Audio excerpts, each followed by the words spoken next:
ಓಂ ನಮೋ ವೆಂಕಟೇಶಾಯ. ನಿತ್ಯಭಕ್ತಿ ಕಾರ್ಯಕ್ರಮಕ್ಕೆ ಸುಸ್ವಾಗತವನ್ನು ಕೋರುತ್ತಾ, ನಮ್ಮೆಲ್ಲರ ಮನೆಗಳಲ್ಲೂ ಸಹ ವಿಷ್ಣುವಿನ ಆವಾಸ, ಲಕ್ಷ್ಮಿ ಆವಾಸ ಇರತಕ್ಕಂತಹ ತುಳಸಿ ಗಿಡ ಪ್ರತಿಯೊಬ್ಬರ ಮನೆಯಲ್ಲೂ ಇರುತ್ತೆ. ಆ ಒಂದು ತುಳಸಿ ಗಿಡವನ್ನು ನಾವು ಹೇಗೆ ನೋಡ್ತೀವಿ?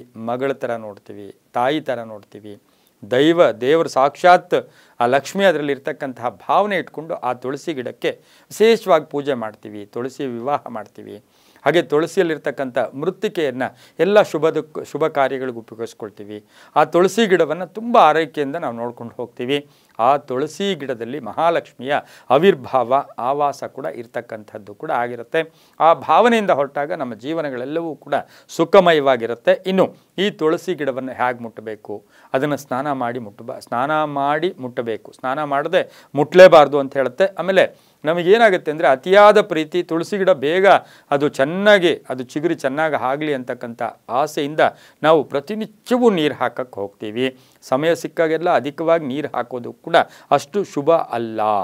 ಯಾಕೆ ಅಂತ ಹೇಳಿದ್ರೆ ಆ ಒಂದು ಗಿಡ ಏನಾಗಿದೆ, ಅಲ್ಲಿ ಲಕ್ಷ್ಮಿಯ ಆವಾಸ ಅಂದರೆ ವಿಷ್ಣುವಿಗೆ ಪ್ರೀತಿಯಾಗಿರ್ತಕ್ಕಂಥ ಲಕ್ಷ್ಮಿ ಎಲ್ಲಿರ್ತಾಳೋ ಅಲ್ಲಿ ವಿಷ್ಣು ಕೂಡ ಇರ್ತಾನೆ. ಹಾಗಾಗಿ ಅಧಿಕ ನೀರನ್ನು ಹಾಕಿದಾಗ ಶಾಸ್ತ್ರದ ಪ್ರಕಾರ ಹೇಳುತ್ತೆ, ಸೂರ್ಯೋದಯದ ನಂತರ, ಸೂರ್ಯೋದಯಕ್ಕೆ ಮುಂಚೆ ಇನ್ನೇನು ಸೂರ್ಯ ಹುಟ್ತಾ ಇರ್ತಾನಲ್ಲ ಆ ಕಾಲದಲ್ಲಿ ನೀರು ಹಾಕಿದ್ದೆ ಆದರೆ ನಿಮ್ಮ ಮನಸ್ಸಿನ ಸಂಕಲ್ಪಗಳೆಲ್ಲವೂ ಕೂಡ ಈಡೇರುತ್ತೆ. ನಾವು ಇವತ್ತಿನ ದಿವಸ ಒಂದು ತಿಳ್ಕೋಬೇಕಾಗಿದೆ, ಅದೇನು ಅಂದರೆ ಯಾವ ವಾರಗಳಲ್ಲಿ 7 ವಾರಗಳಲ್ಲಿ ಯಾವ ವಾರ ತುಳಸಿ ಗಿಡಕ್ಕೆ ನೀರನ್ನು ಅರ್ಪಣೆ ಮಾಡಬಾರ್ದು.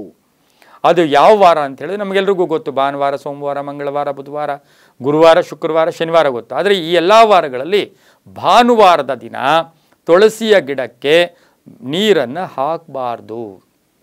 ಅಂದು ಮಹಾಲಕ್ಷ್ಮಿ ಉಪವಾಸ ಇರ್ತಾರೆ. ಅಂದರೆ ಮಹಾಲಕ್ಷ್ಮಿ ಸ್ವಲ್ಪ ಆಹಾರ ಏನು ಸೇವನೆ ಮಾಡದೆ ಇರ್ತಾರೆ ಅಂತಕ್ಕಂಥ ಶಾಸ್ತ್ರಗಳ ಪ್ರಕಾರ ಕೂಡ ಇರ್ತಕ್ಕಂಥದ್ದಾಗಿರೋದ್ರಿಂದ ಆ ದಿನ ನೀರನ್ನು ಹಾಕಬಾರ್ದು. ಹಾಗೆಯೇ ನಾವು ಏಕಾದಶಿಯ ದಿನ ಸಾಕ್ಷಾತ್ ವಿಷ್ಣು ಭಗವಾನರು ಉಪವಾಸ ಇರ್ತಾರೆ. ಹಾಗಾಗಿ ಈ ಒಂದು ಲಕ್ಷ್ಮಿಯ ಆವಾಸ ಇರತಕ್ಕಂಥ ಈ ಗಿಡಕ್ಕೆ ನೀರನ್ನು ಹಾಕಿದಾಗ ಅದು ಲಕ್ಷ್ಮಿಗೆ ತೃಪ್ತಿ ಅಂತ ಹೇಳಿದಾಗ ವಿಷ್ಣು ಉಪವಾಸ ಇದ್ದಾಗ ಅಷ್ಟು ಸಮಂಜಸವಾಗಿ ಇರೋದಿಲ್ಲ. ಹಾಗಾಗಿ ಆ ಒಂದು ದಿನ ಹಾಕಬಾರ್ದು ಅಂತ ಕೂಡ ಹೇಳುತ್ತೆ. ಅದರ ಜೊತೆಗೆ ನೀವು ರಾತ್ರಿಯ ಸಮಯದಲ್ಲಿ ನೀರನ್ನು ಹಾಕ್ತಕ್ಕಂಥದ್ದು ಶುಭ ಅಲ್ಲ.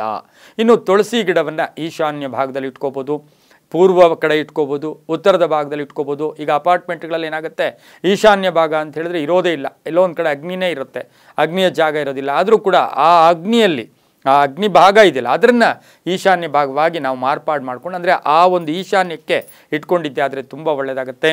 ಏಕೆಂದರೆ ಸರ್ವ ತೀರ್ಥಗಳು ಕೂಡ ಆ ಒಂದು ತುಳಸಿಯಲ್ಲಿರುತ್ತೆ. ಸರ್ವ ನದಿಗಳು, ಸರ್ವ ದೇವತೆಗಳು ಕೂಡ ಇರ್ತಕ್ಕಂಥ ಒಂದು ಅದ್ಭುತವಾದ ಕಣ್ಣಿಗೆ ಕಾಣಿಸ್ತಕ್ಕಂಥ ಸರ್ವದೇವರ ಸ್ವರೂಪವೂ ಕೂಡ ಆಗಿರ್ತಕ್ಕಂಥ ತುಳಸಿ ನಮಗೆ ದರ್ಶನದಿಂದಲೇ ನಮಗೆ ಎಷ್ಟೋ ಪುಣ್ಯ ಕೂಡ ಕೊಡುತ್ತೆ. ಹಾಗಾಗಿ ಭಾನುವಾರ ಏಕಾದಶಿಯ ದಿನ ಮಾತ್ರ ಆ ತುಳಸಿಗೆ ನೀರು ಅರ್ಪಣೆ ಮಾಡ್ತಕ್ಕಂಥದ್ದು ಅಷ್ಟು ಶುಭ ಅಲ್ಲ ಅಂತ ಹೇಳ್ತಾ, ಹಾಗಾಗಿ ನಂಬಿಕೆಯೇ ದೇವರು ಅಂತ ಹೇಳ್ತಾ ಸರ್ವೇ ಜನ ಸುಖಿನೋ ಭವಂತು, ಸಮಸ್ತ ಸನ್ಮಂಗಳಾನಿ ಭವಂತು.